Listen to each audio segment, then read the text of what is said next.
ఒక పెద్ద సంచలనం నడుస్తుంది దేశం మొత్తంలో. భారత్ యొక్క సోవరెనిటీ అంటాం కదా, ఆ సోవరెనిటీ గ్రిడ్ని చోక్ పాయింట్ల ద్వారా చోక్ చేసే ప్రయత్నం చేస్తుండ్రు. లాజిక్ మర్చిపోయి మ్యాజిక్ మొదలైంది. జాగ్రత్తగా ఉండ్రి. India Middle East economic corridor ఏదైతే ఉంది కదా, అది కేవలం ఒక బిజినెస్ కారిడార్ కాదు ఫ్రెండ్స్, భారత్ యొక్క సివిలైజేషనల్ కారిడార్. చైనా మనకు చోక్ పాయింట్ చేసే ప్రయత్నం చేస్తుంది. ఒక డెప్ట్ ట్రాప్లకు తీసుకొని చూస్తుంది చైనా. ప్రతిసారి పోర్ట్లను కొనే ప్రయత్నం చేస్తుంది. దాని తర్వాత మనం పార్ట్నర్షిప్లో ఉందాము అని చెప్పి అలా అప్పుల కుప్పలలో వేసి తర్వాత ఈడు ఓనర్ అవుతాడు. అమెరికా వాడు ఇండైరెక్ట్గా ఎంటర్ అయ్యి ఈడేమని మాట్లాడిండు, శాంతి మంత్రం మీద మాట్లాడుకుంటా దీన్ని ఒక బ్రిడ్జ్ చేసే ప్రయత్నం చేసి వాడు కమాండ్లకు తీసుకొని చూస్తాడు. వాడు యుద్ధాన్ని రీఇంజనీరింగ్ చేస్తున్నాడు, కన్స్ట్రక్షన్ చేస్తున్నాడు. దేనికోసం? ఇన్సూరెన్స్ని కైవసం చేసుకోనికే, మిలిటరీ స్టెబిలైజేషన్ చేసుకోనికే, మెంబర్షిప్ మనీ కోసం. మోడీ ఏం చేయడానికి ప్రయత్నం చేసిండు? ఒక కారిడార్ తయారు చేయడానికి ప్రయత్నం చేసిండు. నా భారత్ నా ప్రధాని. ట్రంప్ ఏం తీసుకొని వచ్చిండు? ఒక కంట్రోల్ రూమ్ తీసుకొని వచ్చిండు. ఇక్కడ చైనా కౌంటర్ గేమ్ మొదలెడుతుంది. ఇంఫాల్ దాకా ఒక స్ట్రాటజిక్ స్టీల్ స్పైన్ తయారు చేసింది. వెన్నుపూస అని అంటాం కదా మనం, వెన్నుపూస. రోడ్స్ మంచిగా ఉంటాయి, బట్ రైల్వే వచ్చింది అనుకో స్ట్రాటజిక్ ఉంటుంది. జిరిబామ్ నుంచి ఇంఫాల్ దాకా మణిపూర్ని ఇంటిగ్రేట్ చేయడానికే భారత్ ఒక రైల్వే గ్రిడ్ తయారు చేసింది ఫ్రెండ్స్. భారత్ ఒక రైల్వే గ్రిడ్ తయారు చేసింది. ఇది భారత్ యొక్క స్ట్రాటజిక్ వెన్నుపూస అని చెప్పి మాట్లాడుతున్నారు. Gautam model school, Sun City branch, admissions are open for 2026. No admission fee, free school uniform and also bus transportation available for nursery to 10th class. Hurry up. Address: Sun City branch opposite Kasturba Trust. Limited seats. Contact us now 8121573123 and 8977113123. ఇలా ప్రతిదీ interlinked అయి ఉంటుంది. ఇక్కడ నేను ఒకటి పెట్టిన, ఇలా interlinked అయి ఉంటుంది. మమతా బెనర్జీ బంగ్లాదేశ్ హజ్ కోయిల్ ఏం మాట్లాడిండ్రు, ప్రపంచ స్థాయిలో భారత్ని ఏ రకంగా ప్రొజెక్ట్ చేయాలని చూస్తున్నారు, దీని మీద ఖచ్చితంగా ఒక చర్చ జరుగుతుంది. నేను ఇలా ఒక క్యాప్షన్ పెట్టిన వెనుక, east or west, Bharat is the best అన్నది. Bharat is obviously the best, there is no doubt about it. Because నా భారత్ ప్రతిసారి ఎప్పుడు కూడా ఎవరిని కూడా గెలకలే. వసుదైవ కుటుంబకం అని అన్నది, ఇన్ఫ్యాక్ట్ చెప్పాలనంటే సర్వే జన సుఖినో భవంతు అని అన్నది. బట్ ఇవాళ నా భారత్ ఈ రెండింటిని కొంచెం సేపు పక్కకు పెట్టి పార్క్ చేసి ధర్మహింస తదైవచ అనే కాన్సెప్ట్లో కూడా పోవాలన్నది ఇవాళ నా అభిప్రాయం.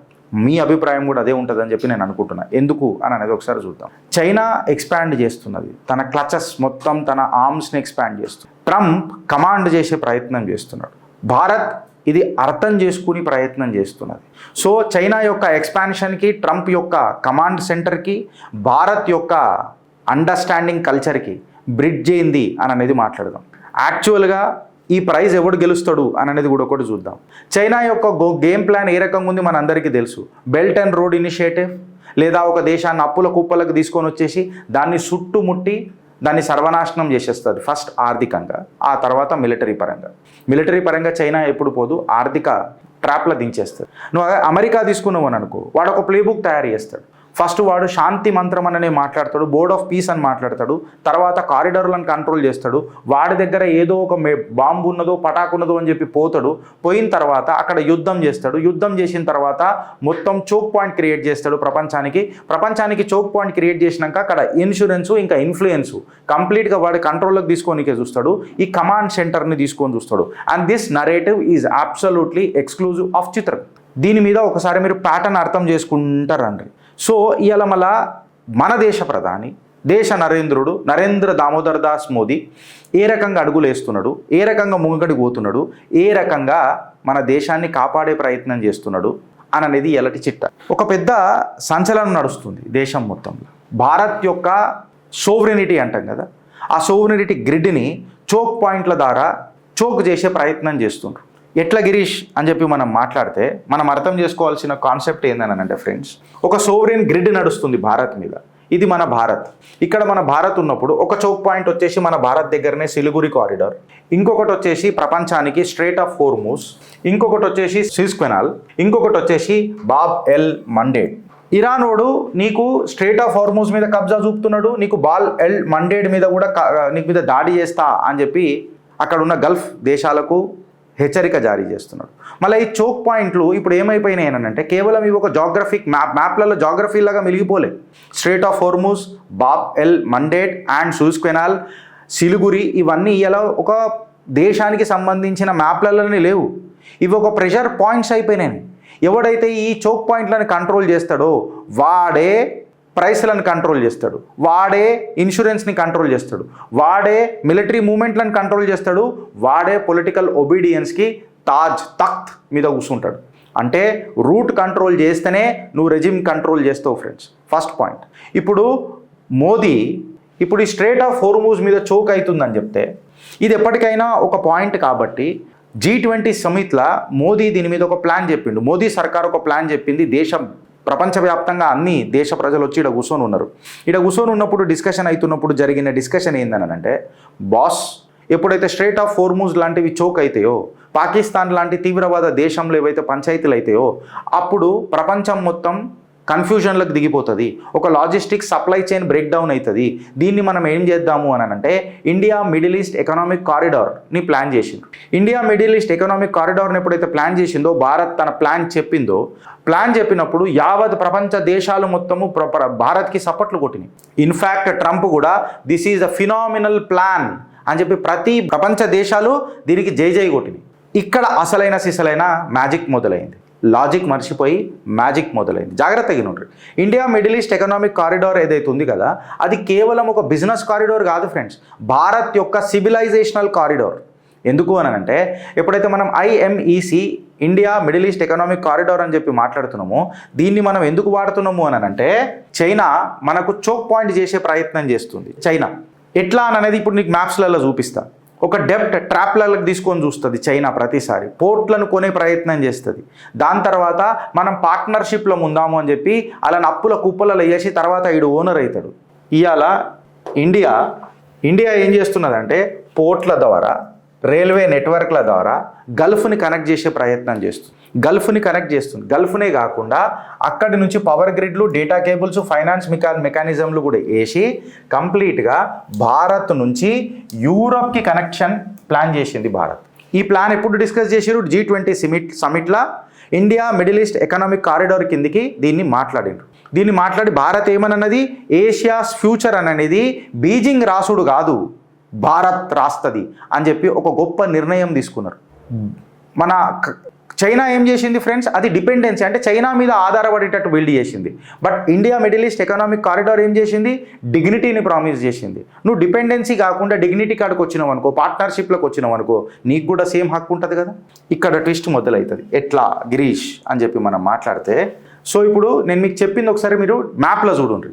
భారత్ ఇక్కడ ఉన్నది, ఇక్కడి నుంచి భారత్ ఏడికి కనెక్ట్ చేసే ప్రయత్నం చేస్తుంది, యూరప్కి కనెక్ట్ చేసే ప్రయత్నం చేస్తుంది. దీన్నే ఏం ప్రాజెక్ట్ అని అన్నాం మనము, India Middle East economic corridor అని చెప్పి మాట్లాడినాం. దేనికి చైనా యొక్క బెల్ట్ అండ్ రోడ్ ఇనిషియేటివ్కి తీసుకొని వచ్చిన ఒక పెద్ద స్ట్రాటజిక్ ఇనిషియేటివ్. ఎందుకు అని అంటే కంప్లీట్ ఏషియాస్ ఫ్యూచర్ ఏదైతే ఉంది కదా, అది బీజింగ్ నిర్ణయించుడు కాదు, ఇలా భారత్ నిర్ణయిస్తుంది అని చెప్పి ఒక మంచి సదుద్దేశంతో ఈడ పెద్ద ట్రాప్ మొదలైంది. ఏమైందని అంటే ఇక్కడ ఒక ట్రంప్ యొక్క ట్విస్ట్ వచ్చింది. కారిడారా క్యాప్చరా అని అనేది ఇలా మీరు ఆలోచించి ఒక సామాన్యమైన అర్థమయ్యేటట్టు నేను చెప్పే ప్రయత్నం చేస్తున్నా ఫ్రెండ్స్. ఇక్కడ అసలైన సిసలైన డేంజర్ వచ్చింది. అంటే ఎప్పుడైతే యాక్చువల్ ప్లాన్ని, డిగ్నిటీ ప్లాన్ని డిపెండెన్సీ ప్లాన్గా మార్చే తత్వం మొదలవుతుంది. అంటే ట్రంప్ ఎంటర్ అయ్యిండు. ట్రంప్ ఏమని అన్నాడు అని అంటే, ట్రంప్ వర్జన్ తీసుకొని వచ్చి ఏమని అన్నాడంటే, ఈ కనెక్టివిటీకి ప్రైవేట్ కమాండ్ ఇచ్చిండు. అంటే దీనికి ఒక మాట మాట్లాడిండు. ఏమని మాట్లాడిండు?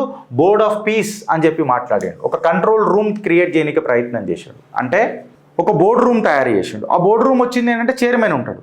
చైర్మన్ వచ్చిండు అని అంటే బోర్డ్ ఆఫ్ డైరెక్టర్స్ ఉంటారు. బోర్డ్ ఆఫ్ డైరెక్టర్స్ వచ్చిరంటే ఎగ్జిక్యూటివ్ మెంబర్స్ ఉంటారు. అయితే చైర్మన్ ఎన్నుకోవాలన్నా ఈ ఎగ్జిక్యూటివ్ మెంబర్లే, బోర్డ్ ఆఫ్ డైరెక్టర్లే. అక్కడ నేను ఒక రూల్ పాస్ చేసిండు అనుకో, చైర్మనే డిసైడ్ చేస్తాడు ఏదైనా. అంటప్పుడు ఏమవుతుంది? అది ఒక ప్రైవేట్ లిమిటెడ్ కంపెనీ అవుతుందా కాదా? అదే చేసిండు ట్రంప్. ఏం చేసిండు అని అంటే UNSC రెజల్యూషన్ 2803 ఏం చేసిండు? Centralises board of piece for Gaza reconstruction అని చేస్తాడు.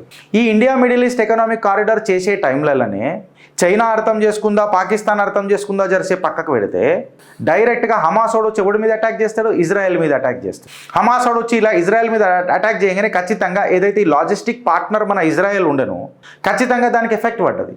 ఎఫెక్ట్ పడంగానే అమెరికా వాడు ఇండైరెక్ట్గా ఎంటర్ అయ్యి ఈడేమని మాట్లాడిండు, శాంతి మంత్రం మీద మాట్లాడుకుంటా దీన్ని ఒక బ్రిడ్జ్ చేసే ప్రయత్నం చేసి వాడు కమాండ్లకు తీసుకొని చూస్తాడు. ఈ ప్రైవేట్ కమాండ్ ఎందుకు తీసుకుంటాడు, ఈ బోర్డ్ ఆఫ్ పీస్ ఎందుకు తీసుకొని వస్తాడు, గాజా అననే ముచ్చట మాట్లాడుకుంటా గాజాల పీస్ అయిందా, లే కాలే.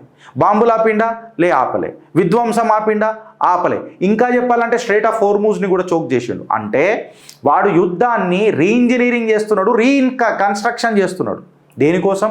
ఇన్సూరెన్స్ని కైవసం చేసుకోనీకే, మిలిటరీ స్టెబిలైజేషన్ చేసుకోనీకే, మెంబర్షిప్ మనీ కోసం. ఇప్పుడు నువ్వు ఈ బోర్డు మెంబర్లను కావాలనంటే దీనికి లీడర్ ఎవడు? ట్రంప్.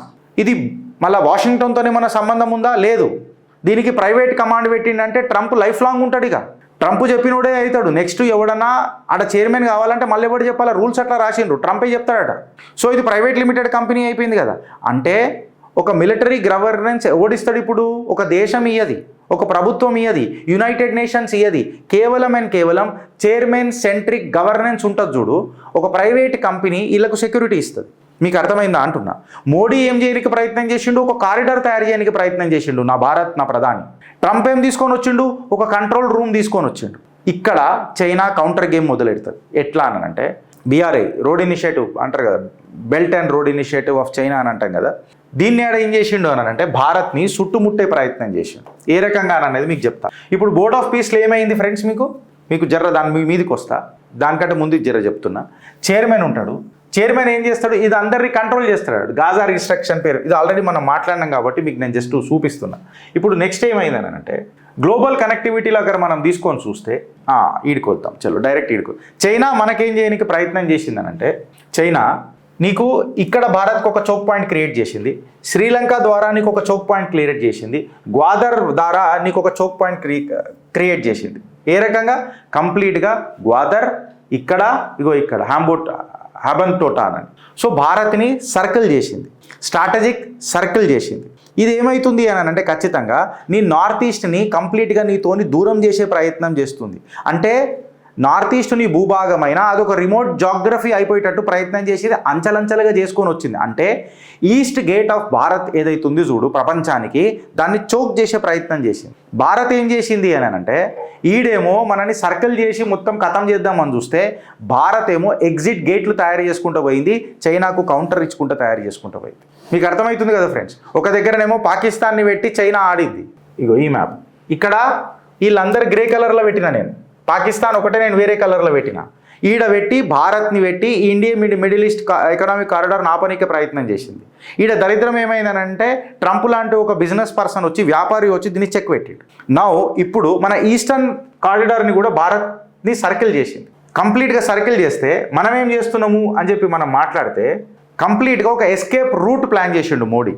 ఎట్లా అనంటే మణిపూర్ని పట్టిండు. మణిపూర్ని పెట్టి ఏం చేసిండు? భారత్ యొక్క ఈశాన్య గేట్వే తయారు చేసిండు. మన ప్రధాని ఇక్కడ మోరే అనే ఒక ప్లేస్ ఉంటుంది, మన బార్డర్ టౌన్. అది మోరేన్ అనేది కేవలం ఒక భూభాగం కాదు, అది బ్రిడ్జ్. అది ఏషియాని కనెక్ట్ చేసే బ్రిడ్జ్. సిలిగురి ఫర్ ఎగ్జాంపుల్ దురదృష్టవశాత్తు చోక్ అయిందనుకో, మణిపూర్ ఆర్ మన ఈశాన్య రాష్ట్రాల పరిస్థితి ఏంది ఒకసారి అర్థం చేసుకోండి. మన ఎగ్జిట్ ప్లాన్ అనేది ఉండాలి కదా. సమర్థవంతుడు ఎప్పుడు ఏం మాట్లాడతాడు? ఎంట్రీ నుంచి ఎగ్జిట్ ప్లాన్ మాట్లాడతాడు. ఇప్పుడు ఆపరేషన్ సింధూర్ అప్పుడు కూడా నేను ఏమనన్నా, ఎంట్రీ చేసేటప్పుడు ఎగ్జిట్ ప్లాన్ చేసుకున్నోడే సమర్థవంతుడు అని చెప్పి మాట్లాడినా. బట్ మీ రక్షణ శాఖ మంత్రి వచ్చి మేము ఆపాలనుకున్నప్పుడు ఆపినమే ఇట్లాంటి స్టేట్మెంట్ మాట్లాడడం వల్ల భారతీయుల మనోబలం దెబ్బతింటుంది. We will support to the party which respects India to the core. భుజాల మీద మోసుకొని తిరుగుతాం. కాకపోతే ఇష్టం వచ్చిన స్టేట్మెంట్లు ఇష్టం వచ్చిన జాగాలలో అడ్డగోలుగా మాట్లాడతానంటే అది డిప్లొమసీ కాదు. సో మోరే వల్ల ఏమవుతుంది అని అంటే ఇది మన సిలిగురి చికెన్ నెక్ ఇక్కడ చోక్ అయిందని అనుకో, మనకి ఎట్లా అని అన్నప్పుడు మోరే నుంచి మనం రూట్ ప్లాన్ చేసుకుంటున్నాం. ఎట్లా అని అనేది చూస్తాం. సో భారత్ ఏం చేసిందనంటే నీ సివిలైజేషనల్ గ్రిడ్ తీసుకొని వచ్చింది. ఎట్లా? భారత్ ఇక్కడ సెంటర్ నుంచి మోరే నుంచి కంప్లీట్గా ఏషియాకి కనెక్ట్ అవుతుంది, నీకు సౌత్ ఏషియాకి కనెక్ట్ అవుతుంది. ఇక్కడ కంప్లీట్గా నీ సౌత్ మ్యారిటైమ్ యాక్టివిటీలు మానిటర్ చేస్తుంది. దాని తర్వాత IMEC నుంచి నీ గల్ఫ్ యూరోప్కి కనెక్ట్ అవుతుంది. ట్రంప్ ఏం తీసుకొని వచ్చిండు? ఈ యూరోప్ని అమెరికా దాకా ఎక్స్టెండ్ చేసిండు. ఆడు బోర్డు చైర్మన్ అయిదామని చూసి. ఇప్పుడు మీకు ఒక క్లారిటీ వచ్చింది. నెక్స్ట్ ఏమవుతుందనంటే ఇప్పుడు ద సెకండ్ ఎస్కేప్ రూట్ ఏదైతే ఇది ఉన్నదో, ఏది మన ఈశాన్య దగ్గర, ఇప్పుడు మనం మాట్లాడదాం. కలాదన్ అనే ఒక ప్లేస్ ఉంటుంది. కలాదన్ ఏదైతే ప్లేస్ ఉంటుందో ఈ కలదాన్ని మ్యారిటైమ్కి ఎట్లా కనెక్ట్ చేస్తున్నాం మనం అని చెప్పి మనం మాట్లాడితే ఇక్కడ ఏముంటుంది అని అంటే కలాదాన్ ఏం చేస్తుంది అంటే కోల్కతా నుంచి సిత్వే పోర్ట్కి కనెక్ట్ చేస్తుంది. రివర్ నుంచి మన పలాత్వే దాకా కనెక్ట్ చేస్తుంది. ఇక్కడ నుంచి ఏమవుతుంది, ఈ రోడ్డు మళ్ళీ మిజోరాంకి పోతుంది. మీరు రోడ్ కనెక్షన్ చూసుకోండి. ఇది ఇప్పుడు ఏమైందని అంటే ఖచ్చితంగా నీ సిలిగురి మీద డిపెండెన్సీ తగ్గింది. రూట్ 1 వచ్చేసి నీ కలాదాన్. ఈ రూట్ 1ని కలాదాన్ ఏడు దాకా పోతున్నది అని అంటే కోల్కతా నుంచి సిత్వే దాకా పోతున్నది. సో ఈడికే నేడికి పోతున్నది అంటే ఒక రివర్ వచ్చింది. రివర్ నుంచి పలాత్వేకి కనెక్ట్ చేస్తున్నది. రివర్ నుంచి పలాత్వేకి కనెక్ట్ చేస్తుంది త్రూ సిత్వే, కోల్కతా పోర్ట్ నుంచి మొత్తం కంప్లీట్గా. అంటే ఇది మొత్తం నీది నార్త్ ఈస్ట్ మ్యారిటైమ్ని మొత్తం సర్కిల్ చేస్తుందా లేదా అంటే నీది ఒక్కటి సిలిగురి నెక్ చోక్ అయినా ఈ కంప్లీట్ యాక్సెస్ నీకు ఉన్నది. ఇది 1360 kilometre highway. India is developing కలేవగా, యాగి అండ్ 69 బ్రిడ్జెస్. సుమారు 70 బ్రిడ్జ్లతోని ఈ కంప్లీట్ నెట్వర్క్ని సిలిగురి అనే ప్రాజెక్టుని చోక్ చేసిన భారత్ యొక్క అస్తిత్వం దెబ్బతినకుండా కాపాడుతున్నది. థింక్ నార్త్ ఈస్ట్ అని చెప్పి ఇలా ఓడి మాట్లాడిండు ఫ్రెండ్స్, పెద్దగా పోతుంది భారత్కి సంబంధించింది. జాగ్రత్తగాను మసాలా కంటెంట్ ప్రతిసారి దొరకదు, ఇది అర్థం చేసుకోండి. సో ఈడికేని నెక్స్ట్ ఏడు దాకా పోతున్నది అని అంటే భారత్ ఏం చేసింది, ఈస్టర్న్ ఎస్కేప్ రూట్ ప్లాన్ చేయనికే నీకు మ్యారిటైమ్ లింక్ కోల్కతా పోర్ట్ నుంచి సిత్వే పోర్ట్ దాకా కనెక్షన్ పెట్టుకుంది. ఎట్లా మ్యారిటైమ్ సముద్ర మార్గం ద్వారా. రివర్ లింక్ నుంచి ఎక్కడ పెట్టుకున్నది, సిత్వే పోర్ట్ నుంచి పలెత్వా దాకా రివర్ లింక్ పెట్టుకుంది. ఓవర్లాండ్ లింక్ ఏడు పెట్టుకున్నది, పలెత్వా నుంచి మన మిజోరాం దాకా రోడ్ మార్గం పెట్టుకున్నది. రోడ్ మార్గం పెట్టుకొని ఒక ఆపరేషనల్ ఇంటెంట్ తీసుకొని వచ్చి నీ సిలిగురి చోక్ అయినా నీ మల్టిపుల్ నరాలని ఓపెన్ చేసి పెట్టింది. బ్లడ్ ఫ్లో కానీకే. వీడికి అయిపోయిందా, వీడికి ఆగలే. అసలైన సిసలైన మజా ఇప్పుడు మొదలవుతుంది. ఇంఫాల్ దాకా ఒక స్ట్రాటజిక్ స్టీల్ స్పైన్ తయారు చేసింది. వెన్నుపూస అని అంటాం కదా మనం, వెన్నుపూస. రోడ్స్ మంచిగా ఉంటాయి, బట్ రైల్వే వచ్చింది అనుకో స్ట్రాటజిక్ ఉంటుంది. అంటే జిరిబామ్ నుంచి ఇంఫాల్ దాకా మణిపూర్ని ఇంటిగ్రేట్ చేయనికే భారత్ ఒక రైల్వే గ్రిడ్ తయారు చేసింది ఫ్రెండ్స్. ఇది భారత్ యొక్క స్ట్రాటజిక్ వెన్నుపూస అని చెప్పి మాట్లాడుతున్నారు.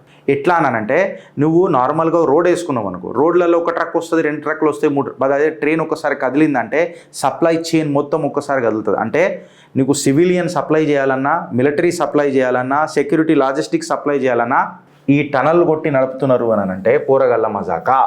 ఒకసారి మీరు ఆలోచించుండ్రి, నార్త్ ఈస్ట్ని ఆలోచించుర్రి అని అంటే ఆలోచించి సంఖ కింద ఫైల్ పెట్టుకొని కూర్చున్నాడు కాదు, అక్కడ ఏం చేస్తే మంచిగా ఉంటుంది దేశ భవిష్యత్ దృష్టిలా అని అనేది ఇంపార్టెంట్. ఈ ప్రభుత్వాన్ని నేను విమర్శించినా 90% నేను ప్రశంసిస్తా. ఇప్పుడు మీకు అర్థమైందని అనుకుంటా. ఈ ప్రాజెక్ట్ 2026లో కంప్లీట్ కావాలా. చిన్న కరెక్షన్స్ వచ్చినాయి. చిన్న కరెక్షన్స్ వల్ల 2026 దాటి డిసెంబర్ 2028 వరకు ప్రాజెక్ట్ పోతుంది. అంటే rapid security logistics Bharat plan చేసిందా లేదా. ఇప్పుడు ఒక క్వశ్చన్ వస్తుంది. నిన్న కొంతమంది నన్ను ఒక క్వశ్చన్ అడిగినారు. ఏందని అంటే మోదీ అనే వ్యక్తి మణిపూర్ మీద ఎందుకు సైలెంట్ ఉన్నాడు అని చెప్పి చాలామంది మాట్లాడారు. మోదీ యొక్క సైలెన్స్ అనేది అసమర్థత కాదురా, ఫాల్తుగాళ్ళరా, అదొక స్ట్రాటజిక్ రీస్ట్రెంట్. ఎందుకు మాట్లాడదాం. ఇవాళ నువ్వు మణిపూర్ అనేది తీసుకుంటే కంప్లీట్గా నీకు అక్కడ ఎథనిక్ టెన్షన్ నడుస్తుంది కుక్కీ మైతీల మధ్యలో. మయన్మార్ కంప్లీట్గా అన్స్టేబుల్ ఉన్నది, మనందరికీ తెలుసు. ఎక్కడ పడితే అక్కడ రెఫ్యూజీలు వచ్చి మణిపూర్లలో సెటిల్ కానిక ప్రయత్నం చేస్తున్నారు. మణిపూర్లో చైనీస్ ప్రాపగండా కూడా నడుస్తున్నది. ఇన్ఫ్యాక్ట్ చెప్పాలని అంటే మయన్మార్ కూడా ఇన్స్టేబుల్గా ఉన్నది. ఇన్సర్జెన్సీ చొరబాటుదారులు కూడా ఇక్కడ ఎక్కువ ఉన్నది. అంటే నీ దగ్గర బార్డర్ ప్రాబ్లం ఉన్నది, ఇన్సర్జెన్సీ ప్రాబ్లం ఉన్నది, నార్కాటిక్స్ నడుస్తున్నాయి, రెఫ్యూజీ ఎంటర్టైన్మెంట్ నడుస్తున్నది, సెక్యూరిటీ ఆపరేషన్స్లో ప్రాబ్లం నడుస్తున్నది. ఇప్పుడు నువ్వు పోయి మోదీ అక్కడ ఏదైనా మాట్లాడితే గిరీష్ గారు మాట్లాడినంత మాత్రాన దేశ ప్రజలు ఎంతమంది చూస్తారు. బట్ అదే మోదీ అనే వ్యక్తి దాని మీద ఫోకస్ చేసి మాట్లాడుతున్నాడు అని అంటే ఇన్ని పంచాయతీలు నడుస్తున్నాయి. చైనా ఓడు, బంగ్లాదేశ్ ఓడు, అమెరికా ఓడు, యుక్రేనియన్ ఓడు. అరే ఒకసారి నేను ఒక మాట చెప్తున్నా. హైదరాబాద్లో మనం అందరం ఉన్నాం. ఎవడైతే కమెంట్ పెడతాడో నాకు ఫస్ట్ జవాబు చెప్పాలా. మణిపూర్లో హైదరాబాద్లో మనం అందరం ఉన్నాం. నీ చేతిలో నా చేతిలో నా మీద ఇంత పెద్ద దాడి జరిగింది నేను కట్టబెట్టుకున్నా మాట్లాడతలేను కదరా. ఎందుకు చెప్పాలనా, నాకు నా తెలంగాణ పోలీస్ మీద ఉన్న నమ్మకం. సరే ఒకసారి ఘటన జరిగిపోయిందొచ్చు, బార్ జరగనియది నా పోలీస్ అనే ఒక గట్టి నమ్మకం. అదే మణిపూర్లో ఒక చిన్న పోరడు లేదా ఒక తల్లి పోరడుని ఎత్తుకొని పక్కల సంకల కింద AK-47 పెట్టుకొని, అది కూడా చైనీస్ మేడ్ AK-47 పెట్టుకొని కూర్చుంటున్నది అని అంటే వీళ్ళకి సప్లై ఎడికైనా వస్తున్నది రా పైన ఒక మాట చెప్పుర్రి. ఏడికైనా వస్తున్నది చైనీస్ గ్రెయిన్, ఇవి డ్రోన్ లేడికైనా వస్తున్నాయి, క్రూడ్ బాంబులు ఏడికైనా వస్తున్నాయి. యుక్రేనియన్ లాడు ఎందుకు దొరికిండ్రు, NIA ఎందుకు దిగింది, ఇవన్నీ మాట్లాడొద్దు. మణిపూర్ మండుతున్నది. ఎందుకు మండుతున్నది? నీ అయ్య విత్తుతే మండుతున్నదా? నీ అయ్య పిత్తులకి వచ్చిన గ్యాసు మండిస్తే మండుతున్నదా? ఎందుకు మండుతున్నది? ఇప్పుడు గిరీష్ గారు మాట్లాడితేనే ఇంత పెద్ద పంచాయతీ అయితే జస్ట్ ఇమాజిన్ చేయి, ప్రధానమంత్రి మోడీ మాట్లాడిండు అనుకో, ప్రపంచవ్యాప్తంగా అగో చూసినావా, అరే బెంగాల్లో ఏమీ క్లెయిమ్ జరగకపోతేనే మమతా బెనర్జీ నేను యునైటెడ్ నేషన్స్కి తీసుకొని పోయి ఈ ఎలక్షన్ గురించి మాట్లాడతానంట. నువ్వు పార్లమెంట్లోకి తీసుకురావే తల్లి, పార్లమెంట్లోకి తీసుకురా. యునైటెడ్ నేషన్స్ వెనకటికి పూల్వాలా చాచా కూడా గిట్లనే మాట్లాడిండు, దేశ భవిష్యత్తు తీసుకొని పోయి యునైటెడ్ నేషన్స్లో పెట్టిండు కాశ్మీర్ ఇష్యూ. సిగ్గు శరం లేని బతుకులు చేస్తారు ఇవన్నీ. మీకు అర్థమవుతుందా? ప్రధానమంత్రి మాట్లాడాలి, హోంశాఖ మాత్యులు ఆన్నే కూర్చొని మాట్లాడితే ఇలా అక్కర్లే, ప్రధానమంత్రే మాట్లాడాలి. మళ్ళీ మణిపూర్ మీద ఇప్పటిదాకా ఎయిర్ ఫోర్సులు పంపి బ్లాస్ట్ చేసిర్రు వీళ్ళు కాంగ్రెస్ వాళ్ళు వెనకటికి, అవిటి మీద మాట్లాడొద్దు. ట్రంప్ వర్సెస్ చైనా, ఇద్దరికి కారిడార్లు కావాలా, ఒకటికి బీఆర్ఏ కావాలా, ఒకటికి ఐఎంఎస్సి కావాలా, కాకపోతే వాళ్ళ కంట్రోళ్ళల్లో కావాలా, వాళ్ళ ప్యాకేజీలలో కావాలా, అప్పుల కుప్ప చేసి మా మీద డిపెండ్ అయ్యేటట్టు కావాలా, మాకు ఒబీడియంట్గా ఉండేటట్టు కావాలా. బట్ ఇక్కడ భారత్ ఏం చేస్తున్నది, అరే నీ దర్వాజా నీ తాళం చేయి నువ్వు పెట్టుకోరా భయ్, మనం అందరం కలిసిపోదామనని వసుదేవ కుటుంబకం అనే ఒక ప్రదర్శన ముంగట పెడుతున్నది. ప్రతిభ భారత్ ఎంత పెద్దగా ఉందో ఒకసారి నువ్వు ఆలోచించు. భారత్ ఒక మల్టీపోలార్ కారిడార్ని తయారు చేస్తున్నది నీ కంప్లీట్గా ఇక్కడి నుంచి మొదలెడితే, నీ సౌత్ ఏషియా నుంచి మొదలెడితే కంప్లీట్గా నీ యూరోప్ని కూడా కనెక్ట్ చేసే ప్రయత్నం చేస్తున్నది, avoiding all the choke points of the world. Bharat ఫ్యూచర్కి రెడీ అవుతున్నది,